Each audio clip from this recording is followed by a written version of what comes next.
Hi friends, நம்ம question take பற்றி பார்த்துக்கிட்டு இருக்கோம். அந்த டேக் ப்ரிப்பேர் பண்ணுறதுக்கு நமக்கு ஒரு ஆக்சிலரி வேர்பும் ஒரு ப்ரோனவுனும் தேவை. அது டிஃப்ரெண்ட் ரூல்ஸ் இருக்குது அப்படின்னு நான் உங்களுக்கு சொல்லியிருந்தேன். ஆல்ரெடி நம்ம 2 வீடியோவில் 2 டிஃப்ரெண்ட் ரூல்ஸ் பற்றி பார்த்துட்டோம். இன்றைக்கி வீடியோவில் நான் உங்களுக்கு இன்னொரு ரூல்ஸ் பற்றி சொல்லித்தர போகிறேன். ஓகே, ஸோ ஒரு எக்ஸெப்ஷனல் ரூல் அது என்னது அப்படின்னா, நம்ம யூஸ்வலாக காமன் ப்ரோனவுன்ஸ் ஒரு 7 வச்சுருக்கோம். That is I, we, you, they, he, she, it அப்படின்னு. ஆனால் இன்றைக்கி நான் தேர், அதாவது THERE அப்படின்ற வேர்டை நான் ப்ரோனவுனாக எப்படி யூஸ் பண்ணுறோம் அப்படின்றத உங்களுக்கு சொல்ல போகிறேன். இந்த தேர் அப்படின்றது யூஸ்வலாக ப்ரோனவுன் மட்டும் கிடையாது, இட் பிளேஸ் டிஃப்ரெண்ட் ஆக்ஷன். அதாவது இது நவுனாகவும் ஆக்ட் பண்ணும், ப்ரோனவுனாகவும் ஆக்ட் பண்ணும், ஆட்வர்பாக ஆக்ட் பண்ணும், ஆட்ஜெக்டிவாக ஆக்ட் பண்ணும், அண்ட் ஈவன் இன்டர்ஜெக்ஷனாக கூட இது ஆக்ட் பண்ணும். ஆனால் நம்ம கொஷின் டேக் படிக்கிறதுனால இன்றைக்கி அதை ப்ரோனவுனாக வந்தால் எப்படி யூஸ் பண்ணணும் அப்படின்றத நான் உங்களுக்கு சொல்லித்தரப்போகிறேன். ஓகே, ஸோ இப்போ பார்த்தீங்கன்னா இது இந்த தேர் அப்படின்ற வேர்ட் ப்ரோனவுனாக, அதாவது ஒரு சென்டென்ஸில் வரும்போது நம்ம வேறு எந்த ப்ரோனவுனையும் யூஸ் பண்ண போகிறதில்ல.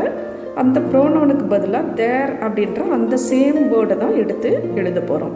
அது எப்படி அப்படின்றத நான் உங்களுக்கு எக்ஸாம்பிள் கொடுக்க போகிறேன். There is a doll. So இப்போ இந்த சென்டென்ஸ் பார்த்தீங்கன்னா தேர் இஸ் எ டால் அப்படின்றதுல இந்த தேர்ன்றது ப்ரோனவுன், அதாவது இதில் வேறு எந்த நவுனும் கிடையாது. டால் அப்படின்றது ஆப்ஜெக்ட். இந்த சென்டென்ஸ் பாசிட்டிவ் சென்டென்ஸ், அதனால் நம்ம நெகட்டிவ் டேக் கொடுக்கணும். ஓகே, இப்போ இதில் வேர்ப் பார்த்தீங்கன்னா ஈஸ். அப்போ நெகட்டிவ்னா என்ன செய்யணும்? ஈஸ் ப்ளஸ் நாட் போடுவோம். அப்போ இஸ்ன்ட் அப்படின்னு ஃபார்ம் ஆகும். நம்ம ப்ரோனவுன் ஆல்ரெடி நான் சொல்லியிருந்தேன், தேர் வந்தால் தேர் தான் ப்ரோனவுனாக நம்ம யூஸ் பண்ண போகிறோம். அப்போ இந்த கொஷினுக்கான டேக் என்னது? Isn't there. ஓகே, இப்போ இதை சேம் சென்டென்ஸை நான் நெகட்டிவ் சென்டென்ஸ் கொடுத்து பாசிட்டிவ் டேக் எப்படி பண்ணணும் அப்படின்றது சொல்ல போகிறேன். There is no doll. இப்போ இங்கே ஆல்ரெடி நோ அப்படின்னும் போது இந்த சென்டென்ஸ் நெகட்டிவில் இருக்குது அப்படின்றத நம்ம ஐடென்டிஃபை பண்ணிடுவோம். அதனால் நம்ம இதுக்கு என்ன டேக் கொடுப்போம்? Yes, you are right, is there அப்படின்றது தான் நமக்கு இந்த சென்டென்ஸோட question tag. Next, indefinite pronoun வந்தால் அதுக்கு எப்படி கொஷின் டேக் கொடுக்கணும் அப்படின்றத பார்ப்போம். இப்போ அதுக்கு முன்னாடி இன்டெஃபினிட் ப்ரோனவுன்னா என்ன? அதாவது இந்த நவுன்ஸ் என்ன பண்ணும் அப்படின்னா, நம்ம நவுன் யூஸ் பண்ணுவோம், பட் அதை பற்றி எந்த டீட்டெயிலுமே நமக்கு தெரியாது. அப்படி இருக்கும்போது அது இன்டெஃபினிட் ப்ரோனவுன்னு சொல்கிறோம். அது நான் லிஸ்ட் அவுட் பண்ணுறேன். ஃபஸ்ட்டு உங்களுக்கு பாசிட்டிவ் ப்ரோனவுன் என்னது அப்படின்னா, எவ்ரி ஒன், எவ்ரிபடி, ஈச் அப்படின்ற சென்டென்ஸ் எடுத்துக்குவோம். இதே நெகட்டிவில் சொல்கிறது நன், நோ ஒன், நோபடி அப்படின்னு எடுத்துக்குவோம்.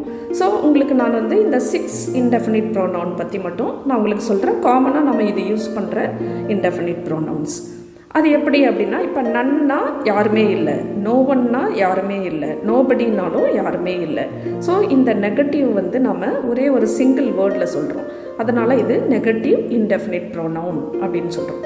ஓகே, இப்போ positive indefinite pronoun, negative indefinite pronoun, இந்த ரெண்டுக்குமே என்ன ஆகும் அப்படின்னா, இது ரெஃபர் பண்ணுறது சிங்குலரை தான் ரெஃபர் பண்ணோம்.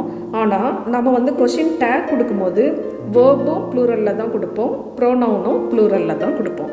இதுதான் இந்த ரூல்ஸோட ஸ்பெஷாலிட்டி. இன்டெஃபினிட் ப்ரோனவுனில் பாசிட்டிவ் சென்டென்சஸ்க்கு எப்படி கொஷின் டேக் கொடுக்கணும் அப்படின்றத பார்ப்போம். Every one has completed the work. இந்த சென்டென்ஸில் பார்த்தீங்கன்னா எவ்ரி ஒன் அப்படின்றது ஈச் இண்டிவிஜுவலில் போய் சேரும். அதனால் இது சிங்குலர் தான் நம்ம யூஸ் பண்ணுறோம். எவ்ரி ஒன் ஹேஸ் அப்படின்னாவே அது சிங்குலர். அதனால் நம்ம இதை டேக் மாற்றும் போது நான் ஆல்ரெடி உங்களுக்கு ரூல்ஸில் சொல்லியிருந்தேன், ப்ளூரல் வேர்ப் கொடுக்கணும், ப்ளூரல் ப்ரோனவுன் கொடுக்கணும். ஓகே, அப்போ ஹேஸுக்கு ப்ளூரல் பண்ணோம்னா என்ன வரும்? ஹேவ் அப்படின்னு வரும். இந்த சென்டென்ஸ் பாசிட்டிவ்ன்றதுனால அதை நெகட்டிவாக மாற்றணுன்னா நாட் ஆட் பண்ணணும். அப்போ ஹாவ் ப்ளஸ் நாட், ஹேவின்ட். அதே போல் இந்த எவ்ரி ஒன்ன்றது தேவாக மாறும், ப்ளூரலாக மாற்றும் போது. அதனால் ஹேவின் தே அப்படின்றது தான் இந்த சென்டென்ஸோட கொஷின் டேக். நெக்ஸ்ட் சென்டென்ஸ் பாருங்கள், எவ்ரிபடி லிஃப்டட் தேர் ஹேண்ட். இந்த சென்டென்ஸ் பார்த்தீங்கன்னா சிம்பிள் பாஸ்ட் டென்ஸ். அப்போ சிம்பிள் பாஸ்டில் ஆக்சிலரி வேர்ப் இருக்காது. அதனால் நாம் என்ன செய்யணும்? பாஸ்ட் டென்ஸ் இண்டிகேஷன் டிட்னு கொடுக்கணும்.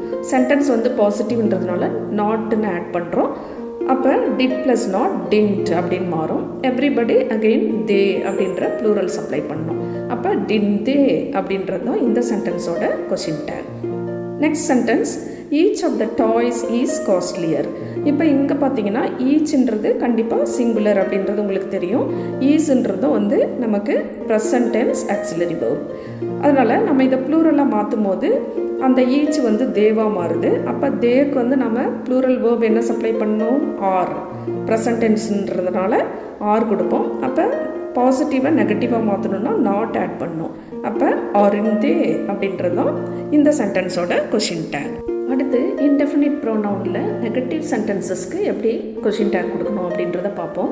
இதில் நன், நோ ஒன், நோபடி இது எல்லாத்துக்குமே தே அப்படின்ற ப்ரோனவுனை தான் நம்ம கொடுக்க போகிறோம். ஒன்று நம்ம டென்ஸை மட்டும் கரெக்டாக பார்த்துக்கணும். இப்போ ஃபஸ்ட் சென்டென்ஸ் பாருங்கள், none of your friends came there. இதில் கேம் அப்படின்றது main verb. It indicates the past tense. அப்போ பாஸ்ட் டென்ஸ்க்கு ஆக்சிலரி வேர்ப் இல்லைன்னா நம்ம என்ன செய்வோம்? டிட் மட்டும் போடுவோம். அப்போ டிட் தே அப்படின்றது தான் இந்த சென்டென்ஸோட கொஷின் டேக். நெக்ஸ்ட் பாருங்கள், no one can break the brick. அப்போ இங்கே வந்து கேன் அப்படின்றது வந்து ப்ரெசன்ட் டென்ஸ் இண்டிகேஷன். அதனால் நம்ம வந்து இங்கே கேன் தே அப்படின்றத அப்படியே தான் போட போகிறோம். இதுக்கு வேறு எந்த வேர்பும் நம்ம கொடுக்க போகிறதில்ல. Next sentence, nobody was afraid.